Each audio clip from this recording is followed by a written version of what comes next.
What makes the sunset on this 4th of July different from sunsets the rest of the year? We'll have the answer in a few moments. Living in Florida, we're used to gazing at some gorgeous sunsets from Pensacola to Jacksonville to Key West. But what makes for that perfect Florida sunset? New Florida explores some spectacular sights at sundown on the West Coast.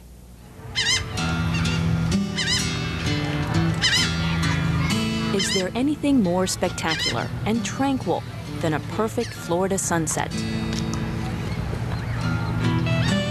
Our romance with the colors and hues of Florida evenings is hard to describe, unless you're a meteorologist, that is. The big factor is in a colorful, beautiful sunset is particles in the atmosphere. We have a lot of salt and water vapor and oxygen, nitrogen molecules in the atmosphere.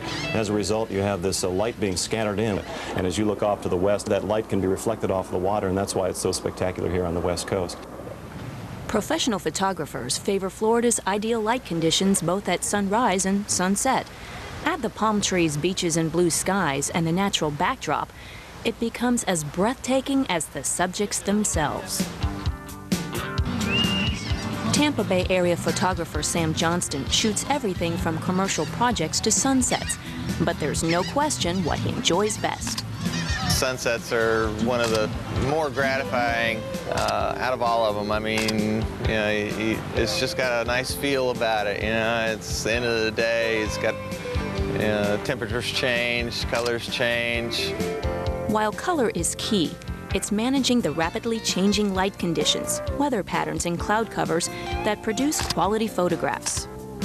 I kind of like what's happening with the clouds and the palms right here, right now. While Johnston steals a few frozen snapshots in the sun on Clearwater Beach, a few miles south on Paso Grill Beach in St. Petersburg, locals and tourists alike gather on the rooftop deck of the famous local restaurant to watch the sun go down.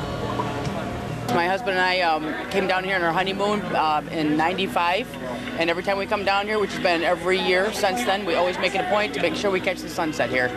It's wonderful. Meanwhile, back on Clearwater Beach, as people gather at Sunset Pier for Magic Hour, Johnston continues his efforts to get that perfect shot. It's looking pretty good right on the pier, so let's try and catch that.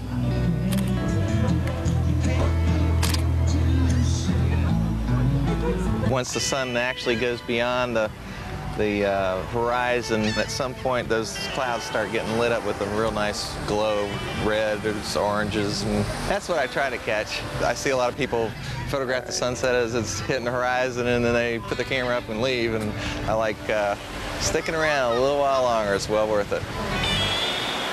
Back in St. Petersburg, the sun drops below the water horizon, and people cheer the day's end.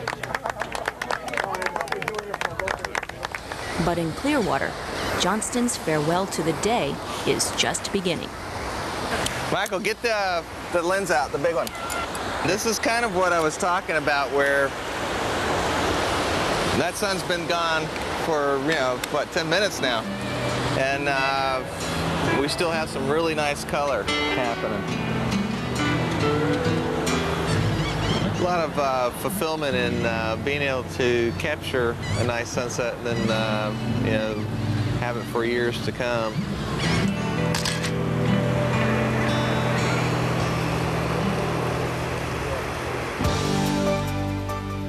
What makes the sunset on this 4th of July different from sunsets the rest of the year? On July 4th, the Earth will be farthest from the sun than any other day this year, 94.5 million miles away, making it the smallest sun of the year.